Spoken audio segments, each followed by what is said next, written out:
आपका स्वागत है त्रिमूर्ति टेल्स में, जहां जीवंत होती हैं सनातन गाथाएं। नमस्कार प्रिय श्रोताओं, आज हम एक अद्भुत कथा सुनेंगे जो समय, देवता और मानव नियति की एक अनोखी कहानी है। राजा रैवत की पुत्री रैवती और भगवान बलराम के विवाह की। इस कथा में एक ऐसा वैज्ञानिक रहस्य छिपा है जो हमें सोचने पर मजबूर करता है कि हमारे पूर्वजों की दृष्टि कितनी गहरी और अद्भुत थी। क्या आप इस कहानी में छिपे उस वैज्ञानिक संकेत को समझ पाए? अगर हां, तो हमें कमेंट्स में जरूर बताइए, और यदि नहीं, तो इसका उत्तर वीडियो के अंत में मिलेगा। तो आइए इस रोचक कथा को विस्तार से सुनते हैं।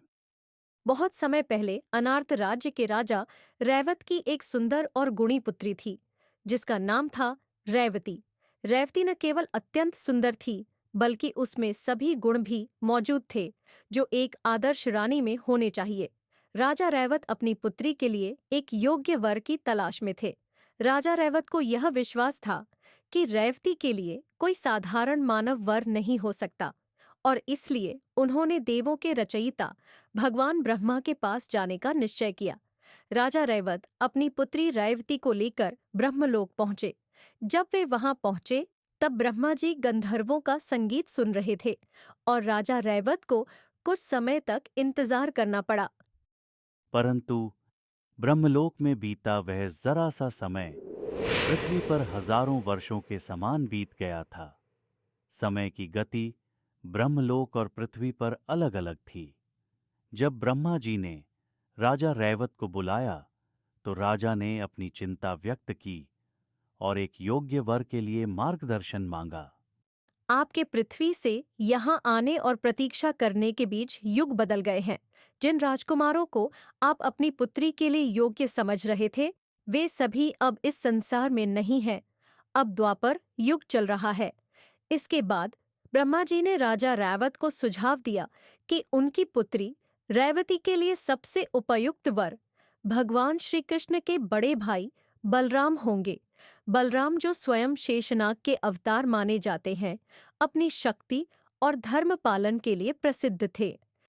राजा रैवत ने भगवान श्री कृष्ण और बलराम से संपर्क किया और अपनी पुत्री का विवाह बलराम के साथ करने का प्रस्ताव रखा। जब बलराम ने रैवती को देखा, तो उन्होंने अपनी हलधर हल का उपयोग करके रैवती के कंधे पर हल्की सी थपकी दी, जिससे उसकी ऊंचाई और कद वर्तमान युग के अनुसार हो गया। इसके बाद बलराम और रैवती का विवाह बड़े धूमधाम से संपन्न हुआ।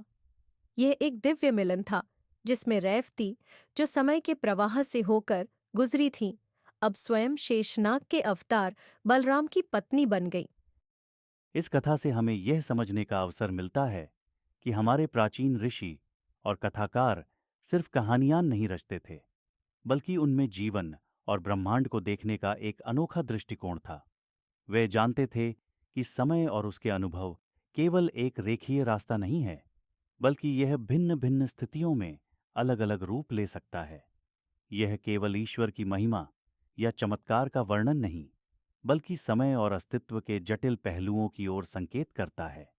आधुनिक विज्ञान में, जिसे हम सापेक्ष समय या रिलेटिव टाइम कहते हैं, वह विचार कहीं न कहीं हमारी प्राचीन कथाओं में भी झलकता है। हालांकि उस समय उनके पास गणनाओं के माध्यम से सिद्ध करने की प्रणाली नहीं थी, लेकिन उनके दृष्टिकोण और कहानियों में जीवन के गहरे रहस्यों की अनकही समझ समाहित थी। तो अगली बार जब आप हमारी पौराणिक कथाओं को पढ़ें, यह सोचना न भूलें कि वे सिर्फ मनोरंजन या नैतिक शिक्षा देने के लिए नहीं बनी थीं, बल्कि उनमें जीवन, ब्रह्मांड और समय के रहस्यों पर एक संकेतात्मक दृष्टिकोण भी छिपा हुआ है। धन्यवाद।